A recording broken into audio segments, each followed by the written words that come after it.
최근 집값 상승세 이거 정말 심상치 않죠? 특히 그 높은 전세금 이용해서 뭐랄까 적은 돈으로 집 사는 갭 투자 있잖아요.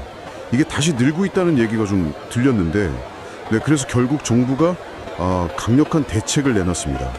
오늘은 바로 이 정부의 새로운 부동산 대책, 그중에서도 특히 대출 규제하고 갭 투자 차단 방안, 이 핵심 내용을 좀 깊이 있게 살펴보려고 합니다. 뭐 MBC 뉴스 같은 최근 보도들을 보면요, 이 변화가 앞으로 여러분의 내 집 마련 계획이나 아니면 시장 전체에 어떤 의미가 있을지 중요한 정보만 쏙쏙 뽑아 알아보겠습니다. 자, 먼저 이 상황부터 좀 보죠. 지난 정부에서 부동산 규제를 좀 풀었잖아요. 그러면서 주춤했던 집값이 다시 꿈틀대기 시작했고, 아까 말씀드린 그 갭 투자, 이것도 다시 고개를 들었죠. 예를 들어 뭐 마포에 20억짜리 아파트다. 근데 전세가 한 11억 5천 껴있다.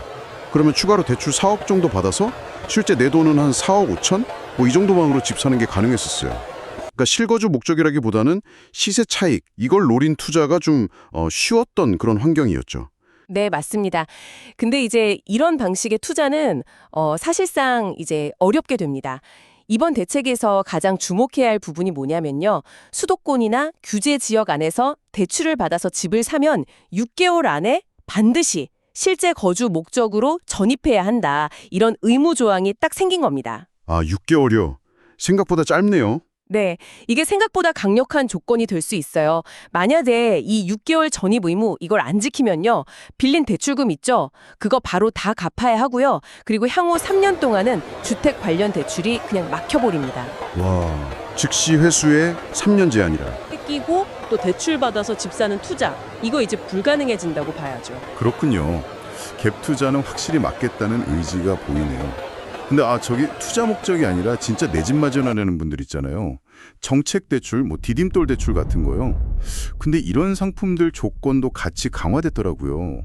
이 부분은 좀 의외였는데 정책 대출까지 규제하는 이유가 뭘까요? 네, 바로 그 점이 또 중요합니다. 이게 왜냐면 이전 정부에서 소득 기준 같은 걸 좀 풀어주고 대출 한도도 높여줬더니요. 이게 원래 취지는 서민 지원인데 그보다는 오히려 고소득층이 고가주택 사는데 이걸 활용하는 경향이 나타났다. 이런 비판이 좀 있었어요. 원래 취지랑 좀 다르게 쓰였다는 거군요. 네, 그렇죠. 실제로 작년 통계 보면 주택 관련 대출 중에 이런 정책 대출 비중이 무려 28%를 넘어섰거든요.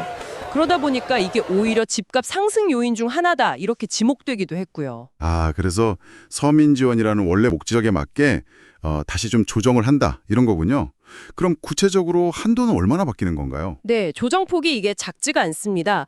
신혼부부 디딤돌 대출 같은 경우는 최대 한도가 4억에서 3억 2천만 원으로 줄어들고요. 그리고 신생아 출산 가구를 위한 특례 대출 있잖아요. 이것도 최대 5억에서 4억 원으로 조정됩니다.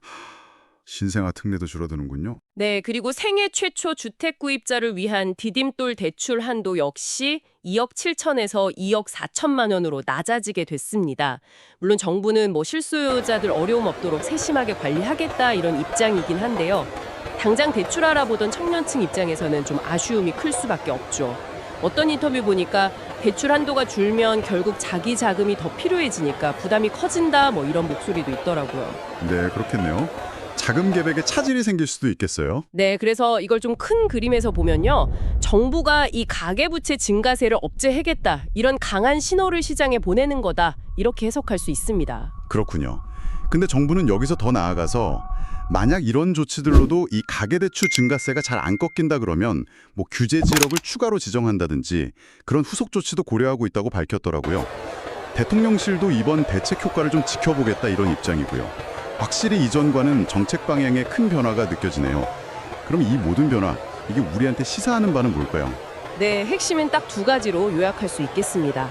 첫째, 대출을 이용해서 갭 투자하는 거, 이거 이제 정말 어려워졌다.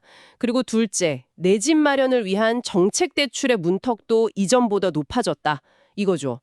근본적으로는 이 주택 시장의 과열을 좀 막고 안정시키려는 조치라고 볼 수 있습니다. 다만 여기서 이제 우리가 던져봐야 할 질문은 이런 강력한 규제가 과연 정부가 의도한 대로 시장 안정 효과를 가져올까? 아니면 또 다른 부작용은 없을까? 이걸 좀 지켜봐야 한다는 거죠. 네, 맞습니다. 당장 주택 구매를 계획하고 계셨거나 투자를 생각하셨던 분들에게는 이 자금 계획 전반을 다시 한번 점검해야 하는 그런 직접적인 변화가 생긴 셈입니다. 마지막으로 이런 질문 한번 던져보고 싶네요. 이렇게 대출을 이용한 주택 구매 문턱이 확 높아지면요, 사람들이 집을 사기보다는 어쩔 수 없이 전세로 더 몰리면서 혹시 전세 시장이 불안정해지지는 않을까요?